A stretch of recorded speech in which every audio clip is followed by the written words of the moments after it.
Bathroom में खुफिया camera, लड़कियों पर गंदी नजर, अश्लील खेल का खुलासा और गर्ल्स हॉस्टल में महापाप। नमस्कार, मैं हूं आशीष पांडे और आप देख रहे हैं क्राइम कंट्रोल। कोई था जो तीसरी आंख के जरिए अपनी गंदी नजरें गड़ाए बैठा था। लड़कियां उसके यहां रेंट पर रूम लेकर रहने के लिए आती थी और इस बात से बिल्कुल अनजान थी कि हॉस्टल मालिक की वहशी निगाहें नहाती लड़कियों को तीसरी आंख के जरिए देख रही हैं और उन्हें रिकॉर्ड करता था। खोलेंगे प्रयागराज के महापापी की पाप कुंडली, सारे सवालों की पड़ताल करेंगे, लेकिन उससे पहले नजर क्राइम की सुर्खियों पर। प्रस्तुत करता क्विक हील। आपके पीसी में कौन रहता है, वायरस या क्विक हील? प्रयागराज में गर्ल्स हॉस्टल में स्पाई कैमरा लगाने वाला गिरफ्तार। शावर रूम में छुपाता था कैमरा, कम कीमत में कमरा किराए पर देकर बनाता था वीडियो। आगरा में युवती का सड़क किनारे जला हुआ शव मिला, पुलिस ने किया चौंकाने वाला खुलासा। बॉयफ्रेंड ने पहले गला दबाया, फिर पिता के साथ मिलकर जला, पुलिस ने किया गिरफ्तार। फर्जी कॉल सेंटर पर नोएडा पुलिस का एक्शन, 6 युवकों के साथ 10 युवकों को किया अरेस्ट। करोड़ों रुपए की ठगी का आरोप, लैप्स पॉलिसी का पैसा दिलाने का देते थे झांसा।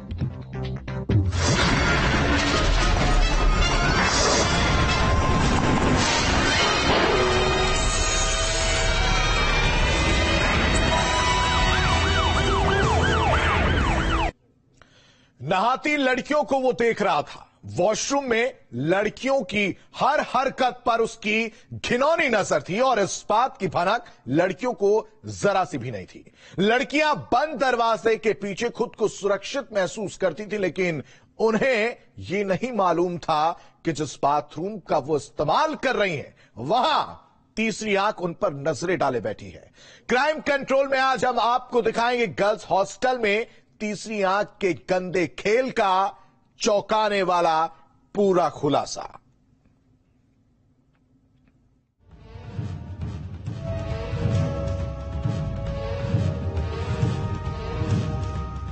लड़कियों के बाथरूम में खुफिया कैमरा, हॉस्टल के अंदर लड़कियों पर गंदी नजर, संचालक के अश्लील खेल का खुलासा, गर्ल्स हॉस्टल में महापाप। वो लड़कियों का बाथरूम था जिसके अंदर लगा था कैमरा। वो हॉस्टल का वॉशरूम था जिससे रखी जा रही थी गंदी नजर। बंद बाथरूम के अंदर कैमरे में रिकॉर्ड हो रही थी लड़कियों की गंदी तस्वीरें। कंप्यूटर पर देखी जा रही थी गर्ल्स की लाइव तस्वीरें। 2 जून 2022, थाना कर्नलगंज, प्रयागराज। प्रयागराज से एक चौंकाने वाला खुलासा हुआ है। पुलिस ने एक युवक को गिरफ्तार किया है जिसने अपने गर्ल्स हॉस्टल के बाथरूम में स्पाई कैमरा लगा रखा था। बाकायदा लड़कियों को बाथरूम में नहाते हुए लाइव देखता था।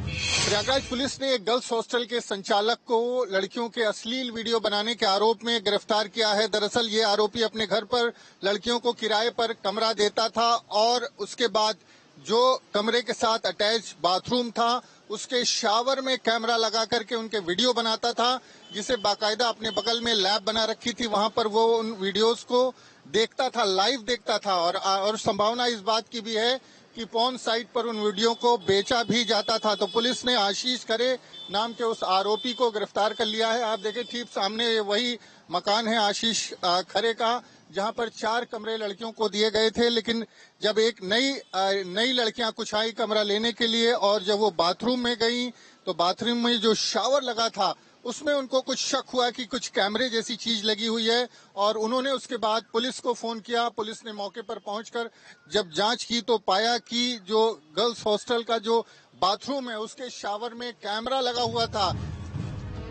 इस बात का पता तब चला जब गुरुवार को एक छात्रा उसके हॉस्टल में कमरा लेने गई। बाथरूम में जाने पर उसे कुछ शक हुआ।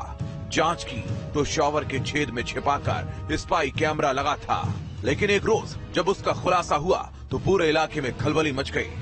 पुलिस ने आरोपी को गिरफ्तार कर लिया है। आरोपी भी कोई आम आदमी नहीं बल्कि शहर के मशहूर आंख के डॉक्टर बीके खरे का बेटा आशीष खरे है। इसमें फर्स्ट फ्लोर पे आशीष खरे नाम के व्यक्ति द्वारा एक गर्ल्स हॉस्टल खोला गया था, जो कि वो कम किराए पे बच्चियों को किराए में वो कमरा देता था। और उसी के बाथरूम में एक शावर था, उस शावर में उसने एक खुफिया हिडन कैमरा लगाया हुआ था और उसी हिडन कैमरा के थ्रू उसने उसको अटैच किया हुआ था अपने कंप्यूटर लैब में।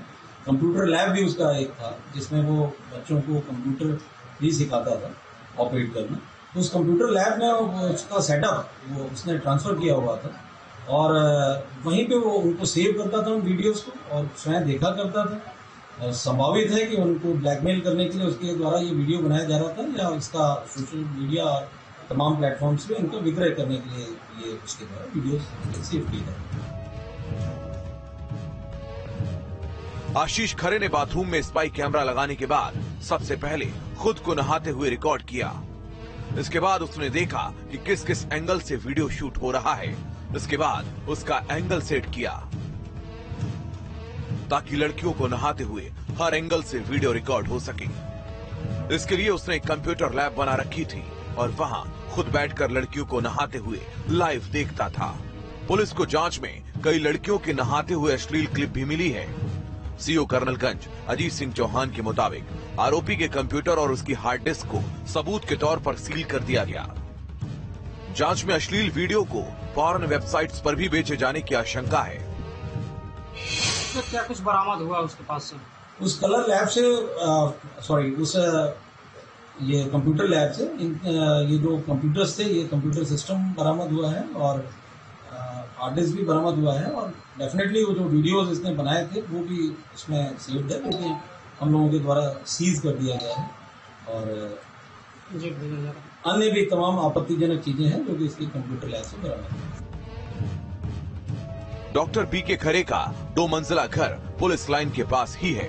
पुलिस ने जब वहां जांच शुरू की तो उनके इकलौते बेटे आशीष खरे के कमरे से कई आपत्तिजनक सामग्री मिली। इन चीजों के मिलने से आशंका जताई जा रही है कि आरोपी लड़कियों को उनकी अश्लील वीडियो दिखाकर यौन शोषण भी करता था। जांच में कंप्यूटर में कई अश्लील वीडियो मिले हैं। पुलिस इस एंगल से भी आशीष खरे से पूछताछ में जुटी है कि आशीष ये सब किस मकसद से करता था, इसके पीछे किसी रैकेट का हाथ है या फिर वो पॉर्न साइट वगैरह को वो वीडियोस जो वो बनाता था उनको बेचता था और क्या क्या किस तरह से उनका इस्तेमाल करता था। तो जब पुलिस आशीष को रिमांड पर लेगी, उससे पूछताछ होगी, तभी पूरी हकीकत सामने आ पाएगी। प्रयागराज से वीडियो जर्नलिस्ट विवेक श्रीवास्तव के साथ मानवेंद्र प्रताप सिंह, न्यूज स्टेट उत्तर प्रदेश। देश दीपक नाम था उसका। कुछ दिन पहले शादी करके वापस ड्यूटी ज्वाइन की थी उसने और सब कुछ पहले की तरह ठीक ठाक चल रहा था। रोज की तरह ड्यूटी पर जाता और वापस घर के कमरे में आकर सो जाता था। लेकिन बुधवार रात देश दीपक ड्यूटी करके आया और फिर कमरे से कभी बाहर नहीं निकला, क्योंकि देश दीपक की जिंदगी की लौ बुझ चुकी थी। अब सवाल सबके दिमाग में यही कि आखिर बंद कमरे के अंदर उस रात क्या हुआ जिससे देश दीपक की जिंदगी खत्म हो गई। कौन है वो कातिल जिसने पहले दीपक का कत्ल किया और दरवाजे पर ताला लगाकर रफू चक्कर हो गया।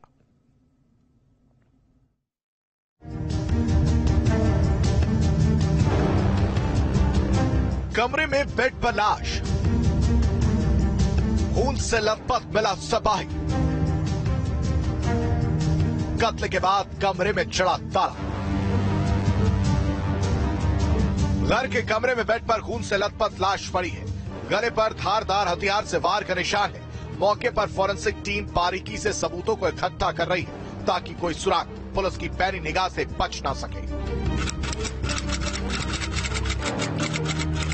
कानपुर के थाना बेल्लौर में 30 साल के सिपाही किराए पर कमरा लेकर रह रहा था। रोज की तरह बुधवार शाम अपने कमरे में दीपक गया हुआ था, जबकि उसका रूम पार्टनर वीआईपी ड्यूटी में गया हुआ था। गुरुवार सुबह कांस्टेबल ने देश दीपक को फोन किया, लेकिन कॉल नहीं उठा। तो साथी कांस्टेबल सीधे कमरे पहुंचा तो वो दंग रह गया। देश दीपक का खून से लथपथ शव बेड पर पड़ा हुआ था। सिपाही के कत्ल की खबर पूरे इलाके में आग की तरह फैल गई। मौके पर स्थानीय लोगों की भीड़ जुटने लगी। आनन फानन में पुलिस के आला अधिकारियों को जानकारी दी गई तो पुलिस विभाग में हड़कंप मच गया। बिल्हौर थाने की पुलिस, एसपी आउटर, सीओ समेत आला अधिकारी मौके पर पहुंचे तो देखते हैं कि देश दीपक की लाश बेड पर खून से लथपथ पड़ी थी। देखते ही लग रहा था कि हत्यारे ने बड़ी बेरहमी से सिपाही की हत्या की होगी। ये कांस्टेबल देश दीपक है जो थाना बिल्हौर में तैनात था। ये किराए के मकान पे रहता था थाना के करीब कस्बे पर, और ये इसकी रात में किसी व्यक्ति ने धारदार हथियार से गला काट करके हत्या कर दी है। इसमें फोरेंसिक टीम, हमारी सभी टीमें आ गई हैं, वो जांच कर रही है और इस केस वर्कआउट करने के लिए हमने 6 टीम लगाई है और जल्दी ही ये केस वर्कआउट कर लिया जाएगा। बाकी कार्रवाई सब की जा रही, जांच के बाद। घटना का पता कैसे चल पाए? घटना का पता यूं ही चला कि किसी ने टेलीफोन, इनके जो परिवार वाले थे वो टेलीफोन कर रहे थे, इसका टेलीफोन नहीं मिल रहा था, तो इसके बाद फिर जो है इसको पता चला, उन्होंने टेलीफोन किया। ध्यान फील्ड यूनिट और डॉग स्क्वाड को मौके पर बुलाया गया है। फॉरेंसिक टीम ने मौके से सबूत जुटाए। आला अधिकारियों ने मौका वारदात का निरीक्षण किया। पुलिस ने सिपाही देश दीपक की हत्या की जानकारी परिजनों को दी। कांस्टेबल की इसी साल 22 अप्रैल को शादी हुई थी और कुछ दिन पहले शादी की छुट्टी पूरी करके ड्यूटी पर वापस लौटा था, लेकिन बुधवार रात किसी ने सिपाही की हत्या कर दी और बाहर से ताला लगाकर चला गया। एसपी आउटर के मुताबिक हत्यारे ने गमछे से पहले गर्दन कसी थी, इसके बाद धारदार हथियार से गर्दन रेत कर हत्याकांड को अंजाम दिया। मृतक सिपाही के गले में गमछा कसा हुआ था। अभी हम इसके बारे में कोई बात नहीं कह सकते हैं कि और क्या क्या है। जो भी है पूरा डिटेल इकट्ठा किया जा रहा है, जल्दी ही केस वर्कआउट कर लेगा। कुछ मिला है क्या? नहीं, घटनास्थल जो भी मिला है वो सील किया जा रहा है। अभी फोरेंसिक टीम जांच कर रही है। जख्म का तो पोस्टमार्टम से ही पता चलेगा, लेकिन देखने में गर्दन कटी हुई है उसकी। हाँ, वो वीआईपी ड्यूटी गया हुआ है, उसकी कानपुर देहात में ड्यूटी लगी हुई है। कमरे में सर ये अकेले ही रहते थे कि और भी कोई सिपाही साथ में? नहीं, सिपाही देवी सिंह रहता था, वो वीआईपी ड्यूटी गया हुआ है, उससे भी बात की जा रही। बाकी जो भी होगा जांच के बाद पता चलेगा। आखिरी बार कब ड्यूटी कब उनकी आखिरी बार हुई? आप ड्यूटी पे थे? नहीं, ये देखिए थाने में प्रेजेंट है, लेकिन रात में सोने के लिए तो आते ही हैं। रात की ड्यूटी पे थे? नहीं, रात की ड्यूटी पर नहीं। फिलहाल पुलिस ने शव को कब्जे में ले लिया है। पुलिस सभी एंगल से मामले की तफ्तीश में जुटी है। सिपाही की कॉल डिटेल भी खंगाली जा रही है, जिससे हत्याकांड का खुलासा जल्द से जल्द हो सके। सिपाही की हत्या किसने और क्यों, इसका पता लगाने का प्रयास किया जा रहा है। शुरुआती जांच में किसी नजदीकी के हत्याकांड में शामिल होने की आशंका जताई जा रही है। एसपी का दावा है कि जांच के लिए टीमें गठित की गई हैं और जल्द ही कातिल को पकड़कर सलाखों के पीछे भेजा जाएगा। क्राइम कंट्रोल के लिए कानपुर से दीप त्रिवेदी के साथ टीम न्यूज स्टेट।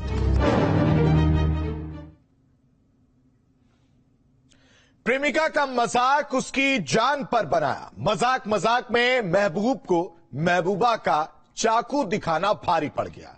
उसे जरा सा भी इस बात का इल्म नहीं था कि जिस इश्क में वो जान लुटाती है वो ही उसकी जान का दुश्मन बन जाएगा।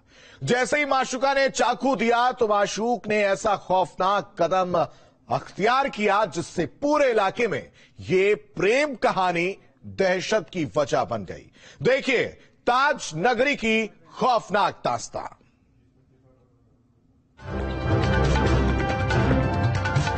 लड़की ने मजाक में दिखाया चाकू, बॉयफ्रेंड ने कर दिया कत्ल। सड़क किनारे जलता मिला शव। आगरा के आबिदगढ़ इलाके में बुधवार की सुबह गश्त कर रही पुलिस को एक युवती का शव आग में जलता हुआ मिला। सिपाहियों ने आग को बुझाया और थाना पुलिस को जानकारी दी। मौके पर आई पुलिस ने शव को पोस्टमार्टम के लिए भेज दिया। पुलिस ने मृतका की कॉल डिटेल्स के आधार पर आरोपी को गिरफ्तार कर लिया और जब पुलिस ने उससे सख्ती से पूछताछ की तो उसने अपना जुर्म कबूल कर लिया। आगरा के खदौली थाना क्षेत्र में आज एक जली हुई युवती की लाश मिलती है। उस लाश की शिनाख्त जब होती है, जब पुलिसकर्मी शिनाख्त करते हैं स्थानीय ग्रामीणों की सूचना के बाद, तो पता चलता है कि वो युवती की लाश एक पुलिसकर्मी की बेटी की है जो थाना एतमदौला क्षेत्र में रहते हैं। और कल ऐसा बताया जा रहा है जांच पड़ताल के बाद कि कल प्रेमिका जो है वो अपने घर से प्रेमी से मिलने के लिए निकली थी और उसके बाद जब उसके घर पहुंचती है तो वहां पर प्रेमी और प्रेमिका में दोनों में किसी बात को लेकर नोकझोंक होती है। कहते हैं कि प्रेमिका प्रेमी को पहले चाकू दिखाती है किसी कारणवश। हो सकता है कि वो मजाक में चाकू दिखाया हो, लेकिन यहाँ पर प्रेमी को बुरा लग जाता है और उसी चाकू से वो प्रेमिका की धारदार हथियार से हत्या कर देता है। लेकिन यहाँ पर डर की वजह से प्रेमी उस प्रेमिका की लाश को घर में ही छुपा देता है। किसी कारणवश प्रेमी के पिता को इस बात का पता चल जाता है कि किसी लड़की की हत्या उसके घर में हुई है, तो उसके बाद पिता भी उस कत्ल में शामिल होता है और अपने बेटे का साथ देते हुए प्रेमिका की लाश को, यानी कि उस युवती की लाश को यहाँ से अपने घर से ले जाकर जो प्रेमी और पिता दोनों उस लाश को ले जाकर थाना खतौली क्षेत्र के जंगलों में पहुंचते हैं और ज्वलनशील पदार्थ डालकर उस पूरी लाश को जलाने की कोशिश करते हैं और सबूत मिटाने की कोशिश करते हैं। दरअसल आरोपी युवक युवती के पड़ोस में रहता था। दोनों का पिछले काफी दिनों से अफेयर चल रहा था। सोमवार को दोनों में किसी बात को लेकर बहस हुई तो युवती ने आरोपी आशीष को डराने के लिए चाकू दिखाया। बस इतनी सी बात पर गुस्साए आशीष ने अपनी छत पर उसका गला दबाकर हत्या कर दी और बाथरूम में उसका शव छुपा दिया। फिर अपने पिता के साथ मिलकर मंगलवार की रात रजाई में लपेटकर शव को पेट्रोल डालकर आग के हवाले कर दिया। कल सुबह मॉर्निंग में जब गश्त से हमारे कांस्टेबल्स लौट रहे थे सुबह 4 बजे, तो एक युवती उन्हें घास में जलती हुई दिखाई दी, एक लाश जलती हुई दिखाई दी, जिस पर वो पहुंचे और उसे उन्होंने बुझाया। बाद में उसका पंचायतनामा पोस्टमार्टम किया गया और बाद में इसकी शिनाख्त हुई और शिनाख्त के बाद ये पता चला कि इसके एक लड़के के साथ संबंध थे और ये लड़की उसके यहाँ गई थी और जाने के बाद वहाँ पर इनमें आपस में तकरार हुई और लड़के ने इसका मर्डर कर दिया और मर्डर करके लड़का और उसका बाप दोनों इस बॉडी को एक गठरी में बांध के, एक कपड़े में बांध के जहाँ पर ये मिली थी वहाँ पर फेंक के गए और उसे जो है वो तेल डालकर जलाना चाहा। उसका जो पेट और नीचे का हिस्सा जल गया था, ऊपर का हिस्सा कांस्टेबल्स के वहाँ पहुँचने पर बच गया था। युवती के पिता यूपी पुलिस में सिपाही है। आगरा में शांता कुंज कॉलोनी में रहते हैं। मथुरा में डायल 112 की पीआरबी में तैनात है और बेटी बीकॉम की छात्रा थी। इस संबंध में उस लड़के की जिससे प्रेम में संबंध थे और इसके फादर की गिरफ्तारी हुई है। इस लड़के का जो मोबाइल उन्होंने फेंका था उसे बरामद किया गया है, उसका जूता उसके घर से बरामद किया गया है और बाकी साक्ष्य संग्रह करके उन्हें जेल भेजा जा रहा है। समझ में आ पाई कि क्यों उन्होंने ऐसा किया, वजह क्या थी? देखिए, ये अभी एक विवेचना का पार्ट है और विवेचना के दौरान ये स्पष्ट होगा कि उन्होंने ऐसा क्यों किया। उसके परिजन के बारे में जानकारी? हाँ, इसके परिजन के बारे में जानकारी है। हमारे विभाग का एक कर्मचारी है और उसकी ये लड़की थी। फिलहाल पुलिस ने आरोपी आशीष को गिरफ्तार कर जेल भेज दिया है और आशीष के पिता की तलाश तेज कर दी है। युवती की हत्या और उसके खुलासे को लेकर इलाके के लोग भी सख्ते में हैं। Team news day. रिटायर्ड कर्मचारी को उसका लालच इतना भारी पड़ा कि 26 लाख के बदले उसे 4 गुना कीमत गंवानी पड़ी। मामला दिल्ली से सटे नोएडा का है। इस कहानी के किरदार में वो 16 जालसाज हैं जिन्हें रिटायर्ड कर्मचारी की बीमा पॉलिसी की जानकारी मिली। उसके बाद छात्रों ने ऐसा मकरजाल बुना कि रिटायर्ड कर्मचारी उसमें फंसता चला गया। साइबर से साजिश की क्या है पूरी कहानी, इस रिपोर्ट के जरिए देखिए।